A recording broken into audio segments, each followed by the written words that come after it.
ನಮಸ್ತೆ ಎಲ್ಲರಿಗೂ, welcome back to activity craze. ಇವತ್ತಿನ ಈ ವಿಡಿಯೋದಲ್ಲಿ ಫಿಶ್ ಫ್ರೈ ಮಾಡೋ ರೆಸಿಪಿನ ಶೇರ್ ಮಾಡ್ತಾ ಇದ್ದೀನಿ. ನೀವು ಕೂಡ ಈ ರೆಸಿಪಿನ ಟ್ರೈ ಮಾಡಿ, ಶೇರ್ ಮಾಡಿ, ಲೈಕ್ ಮಾಡಿ ಹಾಗೂ ಕಮೆಂಟ್ ಮಾಡಿ. ಮತ್ತು ನನ್ನ ಚಾನಲ್ನ ಸಬ್ಸ್ಕ್ರೈಬ್ ಆಗೋದು ಮರಿಬೇಡಿ. ಹಾಗಾದರೆ ಈ ರೆಸಿಪಿ ಹೇಗೆ ಮಾಡೋದು ನೋಡೋಣ ಬನ್ನಿ. ಮೊದಲಿಗೆ ಒಂದು ಪ್ಲೇಟಲ್ಲಿ 1 ಟೇಬಲ್ ಸ್ಪೂನ್ ಚಿಲ್ಲಿ ಪೌಡರ್, ಒಂದು ಸ್ವಲ್ಪ ಉಪ್ಪು, ಒಂದು ಸ್ವಲ್ಪ ಅರಿಶಿನ ಪುಡಿ ಹಾಗೂ ಸ್ವಲ್ಪ ನಿಂಬೆಹಣ್ಣು ರಸ ಹಾಕಿ ಇದನ್ನೆಲ್ಲ ಚೆನ್ನಾಗಿ ಮಿಕ್ಸ್ ಮಾಡ್ಕೊತಾ ಇದ್ದೀನಿ. ಏನಪ್ಪ ಇಷ್ಟೆಷ್ಟು ಮಸಾಲೆ ಇದೆ ಅಂತ ಅಂದ್ಕೊಂಡ್ಬೇಡಿ, ಫುಲ್ ವಿಡಿಯೋ ಸ್ಕಿಪ್ ಮಾಡ್ದಲೇ ನೋಡಿ.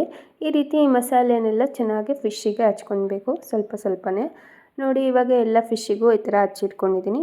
ಈಗ ಒಂದು ಪ್ಯಾನ್ನ ಬಿಸಿಗಿಟ್ಕೊಂಡು ಅದರಲ್ಲಿ 2 ಟೇಬಲ್ ಸ್ಪೂನ್ ಎಣ್ಣೆ ಹಾಕ್ಕೊತಾ ಇದ್ದೀನಿ. ಹಾಗೆ ಒಂದು ಸ್ವಲ್ಪ ಕಾಳುಮೆಣಸು, ಇದನ್ನೆಲ್ಲ ಸ್ವಲ್ಪ ಚೆನ್ನಾಗಿ ಫ್ರೈ ಮಾಡ್ಕೊಳ್ಳಿ. ಆಮೇಲೆ ಒಂದು ಹಸಿಮೆಣ್ಸಿನ್ಕಾಯಿ ಹಾಕ್ತಾಯಿದ್ದೀನಿ. ಇದನ್ನು ಕೂಡ ಸ್ವಲ್ಪ ರೋಸ್ಟ್ ಆಗೋ ಥರ ಫ್ರೈ ಮಾಡ್ಕೊಳ್ಳಿ. ಇದಾದಮೇಲೆ ಇದಕ್ಕೆ ಶುಂಠಿ ಬೆಳ್ಳುಳ್ಳಿ ಸ್ವಲ್ಪ ಹಾಕ್ತಾಯಿದ್ದೀನಿ. ಇದನ್ನು ಚೆನ್ನಾಗಿ ಫ್ರೈ ಮಾಡ್ಕೊಬೇಕು. ಇದಾದಮೇಲೆ ಹೆಚ್ಚಿಟ್ಟಿರೋ ಈರುಳ್ಳಿ, ಒಂದು ಈರುಳ್ಳಿ ತೊಗೊಂಡಿದ್ದೆ, ಅದನ್ನು ಕೂಡ ಇದಕ್ಕೆ ಹಾಕಿ ಚೆನ್ನಾಗಿ ಫ್ರೈ ಮಾಡ್ಕೊತಿದ್ದೀನಿ. ಎಲ್ಲ ಹಸಿ ಸ್ಮೆಲ್ ಹೋಗೋವರೆಗೂ ಚೆನ್ನಾಗಿ ಹುರ್ಕೊಳ್ಬೇಕು. ಇದಾದಮೇಲೆ ಇದಕ್ಕೆ ಕರ್ಬೇವಿನ ಸೊಪ್ಪು, ಕೊತ್ತಂಬರಿ ಸೊಪ್ಪು ಹಾಗೂ ಪುದೀನ ಸೊಪ್ಪನ್ನ ಹಾಕ್ಕೊತಾ ಇದ್ದೀನಿ. ಎಲ್ಲ ಸ್ವಲ್ಪ ಸ್ವಲ್ಪ ಹಾಕ್ಕೊತಾ ಇದ್ದೀನಿ. ನಾನಿಲ್ಲಿ ಸ್ವಲ್ಪ ಫಿಶ್ಶಿಗೆ ಮಾಡ್ತಾ ಇರೋದು, ಅದಕ್ಕೆ ಇಷ್ಟೇ ಮಸಾಲೆ ಮಾಡ್ಕೊತಿದ್ದೀನಿ. ನೀವು ಎಷ್ಟು ಫಿಶ್ ತೊಗೊತೀರೋ ಅಷ್ಟು ಮಸಾಲೆ ನೀವು ಮಾಡ್ಕೊಳ್ಳಿ. ಈ ಮಸಾಲೆ ಜೊತೆಗೆ ಸ್ವಲ್ಪ ಉಪ್ಪನ್ನು ಹಾಕಿ ನೀವು ಮಿಕ್ಸಿ ಜಾರಿಗೆ ಹಾಕಿ ರುಬ್ಕೊಳ್ಬೇಕಾಗುತ್ತೆ. ಇದು ಗ್ರೈಂಡ್ ಆದಮೇಲೆ ನಾವು ಫಿಶ್ನ ಮ್ಯಾರಿನೇಟ್ ಮಾಡೋಕ್ಕೆ ಇಟ್ಟಿದ್ವಿ, 30 ನಿಮಿಷ ಇಟ್ಟಿದ್ವಿ. ನೀವು ಎಷ್ಟೊತ್ತು ಮ್ಯಾರಿನೇಟ್ ಮಾಡ್ತೀರೋ ಅಷ್ಟು ಚೆನ್ನಾಗಿ ಉಪ್ಪು ಖಾರ ಎಲ್ಲ ಇಟ್ಕೊಳ್ಳುತ್ತೆ. ಈಗ ರುಬ್ಬಿಟ್ಟಿರೋ ಮಸಾಲೆನ ಈ ಫಿಶ್ಶಿಗೆ ಹಚ್ತಾ ಇದ್ದೀನಿ. ಅದಕ್ಕೆ ನಾನು ಆವಾಗಲೇ ಉಪ್ಪು ಖಾರ ಎಲ್ಲ ಸ್ವಲ್ಪನೇ ಹಾಕ್ಕೊಂಡಿದ್ದು. ಈ ಮಸಾಲೆ ಕೂಡ ಹಚ್ತಾ ಇದ್ದೀವಲ್ಲ, ಇವಾಗ ಚೆನ್ನಾಗಿ ಫಿಶ್ಶಿಗೆ ಮಸಾಲೆ ಎಲ್ಲ ಹಚ್ಚಿ ಇದನ್ನು ನಾವಿವಾಗ ತವಾ ಫ್ರೈ ಮಾಡ್ಕೋಬೋದು. ನಾನಿವಾಗ ಏರ್ ಫ್ರೈ ಕಂಟೈನರಲ್ಲಿ ಫ್ರೈ ಮಾಡ್ಕೊತಾ ಇದ್ದೀನಿ. ಏರ್ ಫ್ರೈ ಕಂಟೈನರ್ಗೆ 1-2 ಟೇಬಲ್ ಸ್ಪೂನ್ ಎಣ್ಣೆ ಹಾಕ್ಕೊಂಡು ಈ ಥರ ಸವರ್ಕೊತಾ ಇದ್ದೀನಿ. ಇದಾದಮೇಲೆ ಮಸಾಲೆ ಹಚ್ಚಿಟ್ಟಿರೋ ಫಿಶ್ನ ಇದಕ್ಕೆ ಹಾಕ್ತಾಯಿದ್ದೀನಿ ನೋಡಿ.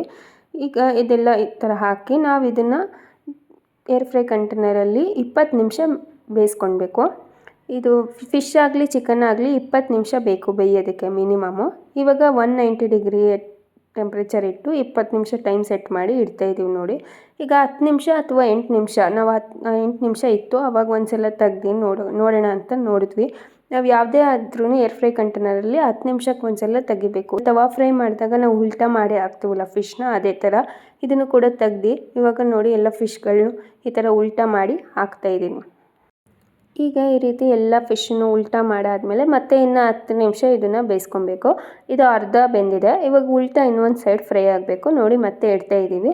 ಇದಾದಮೇಲೆ ಅದೇ ಟೈಮ್ ಆಟೋಮೆಟಿಕ್ಕಾಗಿ ಆಫ್ ಆಗುತ್ತೆ. ಆಫ್ ಆದಮೇಲೆ ನಾವು ತೆಗ್ದು ನೋಡ್ಬೋದು. ಇನ್ ಕೇಸ್ ಬೆಂದಿಲ್ಲ ಅಂತ ಅಂದರೆ, ನಿಮಗಿನ್ನ ರೋಸ್ಟ್ ಆಗಬೇಕಂದ್ರೆ ಮತ್ತೆ ನೀವು ಇಟ್ಕೊಳ್ಬೋದು ಒಂದು 5-10 ನಿಮಿಷ. ಆದರೆ ಇವಾಗ ನಾವು ತೆಗ್ದು ನೋಡ್ತಾ ಇದ್ದೀವಿ, ಇದು ಕರೆಕ್ಟಾಗಿ ಬೆಂದಿತ್ತು. 20 ನಿಮಿಷ ಸಾಕು, ಕರೆಕ್ಟಾಗಿ ಫಿಶ್ ಕರೆಕ್ಟಾಗಿ ಬೆಂದಿರುತ್ತೀಗ. ಈಗ ಇದನ್ನು ನಾವು ಒಂದು ಪ್ಲೇಟಿಗೆ ಹಾಕ್ಕೊತಾ ಇದ್ದೀವಿ ನೋಡಿ. ಫಿಶ್ ಫ್ರೈ ರೆಡಿ ಆಯಿತು. ಇದೇ ಥರ ತವಾ ಫ್ರೈ ಕೂಡ ಮಾಡ್ಕೊಳ್ಬೋದು, ಅದು ತುಂಬ ಚೆನ್ನಾಗಿರುತ್ತೆ ನೋಡಿ. ಫಿಶ್ ಫ್ರೈ ಎಷ್ಟು ಚೆನ್ನಾಗಿದೆ, ಮಸಾಲೆ ಎಲ್ಲ ಎಷ್ಟು ಕರೆಕ್ಟಾಗಿ ಇಟ್ಕೊಂಡಿದೆ. ಈ ರೆಸಿಪಿನ ನೀವು ಕೂಡ ಟ್ರೈ ಮಾಡಿ, ಲೈಕ್ ಮಾಡಿ, ಶೇರ್ ಮಾಡಿ, ಕಮೆಂಟ್ ಮಾಡಿ. ಹಾಗೆ ನನ್ನ ಚಾನೆಲ್ನ ಸಬ್ಸ್ಕ್ರೈಬ್ ಆಗೋದು ಮರಿಬೇಡಿ. ಇದೇ ಥರ ಸಪೋರ್ಟ್ ಮಾಡ್ತಾಯಿರಿ. ಥ್ಯಾಂಕ್ ಯು ಎಲ್ಲರಿಗೂ.